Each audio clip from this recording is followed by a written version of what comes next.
Yeah, I mean, just a great ball game, hard fought. I was just really, really proud of the group. These guys are very resilient. Obviously, after yesterday, they were able to flush it and came back, a couple, 2, 3 times here today. And I always tell them it's really fun to watch them play. And that's when you're coaching and get this deep in the season. Sometimes that's kind of our job: stay out of the way and let them get after it. Questions? Just raise your hand. I'll get to you, Michael. Tony, how would you describe those last 3 innings for you? It was pretty tough. The crowd was really getting into it. The heat was, getting to me a little bit, but, I was just able to grit it out a little bit and get some pitches in the right spot, and we got the win. Alexander. For coach and the players, why do you guys think you were able to find so much success with 2 outs? Yeah, that's a great point. It was amazing. I really was, and sometimes that is the most vulnerable pitchers get. It's an interesting thing. It's all the way in the major leagues. The same thing happens. It's a weird dynamic when we have to battle it all the time, where guys get 2 quick outs, especially, and all of a sudden they think they're done, and they're not. And our guys kept fighting, and that was kind of our mantra today. Was we were just going to play 1 pitch at a time. So whether there was no outs or 2 outs and 2 strikes, we're still just going to play that next pitch. Tommy, was there, in those 2-out situations, did you perceive that there was better at-bats happening, or was it just a matter of maybe finding some holes there? I'd say just finding some holes. As a team, we definitely try and get gritty, no matter the situation, but especially with 2 outs. I think we just stuck with the plan even more and, just stayed with it. Brian, then Pat, then Michael. Tom, when you make that diving play, bottom of the 3rd, and then you come up the next inning,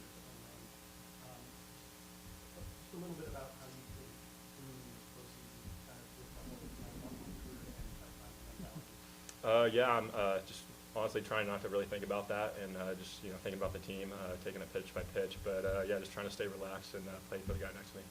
Front right, Pat. In terms of kind of 2-out innings, there's the 7th inning, Mason White comes on, it's 3 out of penalty, it's Steeler slide Right. in a row. There's real battle through that at that. It's a really good slider pitcher. Right. Just how big is that? Yeah, I think it seemed like they were doing the old intentional walk. It seemed like that way, and all of a sudden it was 3-2, and he battled some really tough pitches. So yeah, that was huge. That's just sort of the deal, is seeing as many pitches as we can, and making them throw the ball where we can hit it. I think a lot of times when we're very successful, we get the pitch we can handle. We don't swing at their pitches. So yeah, it was probably one of the biggest at bats of the game. Michael. For anybody, what does it say about the character of the team that they were able to rally multiple times today in this season? Tony, why don't you take that first, then Tommy? Yeah. Sure. I just think that this team just wants to keep playing. We want to keep going. That dream of Omaha, we're chasing 5. We really want to get there, and I think that today showed that after bouncing back from yesterday. Tommy? Yeah, just we're willing to do anything to get there, and we believe in all the guys in the locker room. So yeah. Coach, anything to add to that? No, I think they've really been, since the Big 12 tournaments, that foxhole mentality, man. They're going to fight for each other, and they know if they don't get something done, there's somebody behind them that's going to pick them up. Michael and Grace. Obviously, uncharacteristic for your pitching staff the last 2 days Right. to walk so many Mhm. guys, not really putting that first strike pressure on the opponent. Do you think that was just nerves, lack of experience, humidity? Probably all the above, but yeah, I've thought the same thing. What was it, 9 walks today, and a hit batsman, right? Or 2 hit batsmen. So, 10 free 90s. So yeah, I think that's something we can improve on tomorrow. That's Smith Bailey's going to start, and let's get ahead and attack. But again, it's these are really, really good hitters we're facing. Veteran guys who know how to battle with 2 strikes, know how to just punch the ball back through the middle. Tony, can you speak to that also? Yeah, can you just repeat the Lack question? of first pitch strikes. Right. Lack of strikes and walks. I think Coach said it perfectly. It was probably a culmination of all 3 of those things. Yeah, we're not really used to this humidity. It was nice we went to Houston and then to, Texas, so we had a little bit of practice with it. But, it was just a culmination of things that probably led to those, extra free passes. Grace. Chip and Tommy, for the momentum of the game, how important was it to score first and keep the offense sustained? Yeah, I think that was huge. When we talk about trying to get on top and keep adding on, and that's what we want to do every game. But I'm just, I'm amazed, to be frank with you, that, after we gave up the 3-run homer, because Hintz was rolling.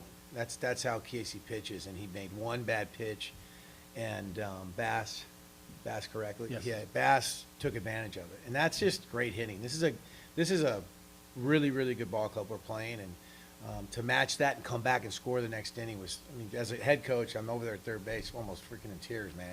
It just makes me really proud. In the back. You mentioned Smith Bailey on the mound tomorrow is a big spot for a young pitcher. Which level of confidence he's going to come out and give you what you need? Yeah, a lot of confidence. He's not a freshman anymore. He's a sophomore now, and he's proven his grit in big games, in Eugene and in the Big 12 tournament. So, yeah, I'm sure there'll be some butterflies. There'll be some weird pitches early on, but he's been able to bounce back. So, yeah, I have a lot of confidence in him. Michael, then Brian. One to the coach and then one to the players. Is Brennan's hamstring still bothering him the way he went after that one ball in right field? Yeah, he didn't get a good read on it. Yeah, he's definitely not, at his 100% base stealing, moving around. He's still a little bit, maybe 90%. But yeah, he just got a bad jump on that. I think, we were all a little bit worried. I had TJ ready because I felt the same way, and we talked to him, and he said he was good enough to go. So he'll play, and if there's any risk of injury, I'd get him out of the game. But he says he's fine. For the players, what's the mindset heading into tomorrow? Tommy. Just one game at a time, one pitch at a time. But yeah, we're ready, and with Bailey on the mound, we got a lot of confidence. So yeah. Tommy. Yeah, it's just, being able to bounce back today was a big confidence piece. We know that we can compete with this team and we can win, so we'll be ready for it. Last one, Brian. Considering you've only gotten about 2+ from your starters and you've had to use your bullpen a lot, you haven't had many instances this year with the guys Correct. back. Besides Hunter and Julian, are you looking at an all-hands-on-deck kind of situation? Yeah, I think Tony, if he had a pitch, he could pitch. He's going to tell us that tomorrow, but we'll make sure. We're never going to put anybody out there that we were going to risk injury. That's just not going to happen. So we'll assess everybody tomorrow, see how they feel. He might say right now he feels great, but we'll see how it feels in the morning. It's an early game. But considering that usage, would there maybe be a longer leash on Smith than there has been on? No, it can't be. It's it's win or go home. So we'll figure out a way. We'll figure out a way, and if it means Kramkowski will come back and pitch a little bit, if it means Garazar can pitch a little bit, he was a reliever before he became a starter. So all hands on deck.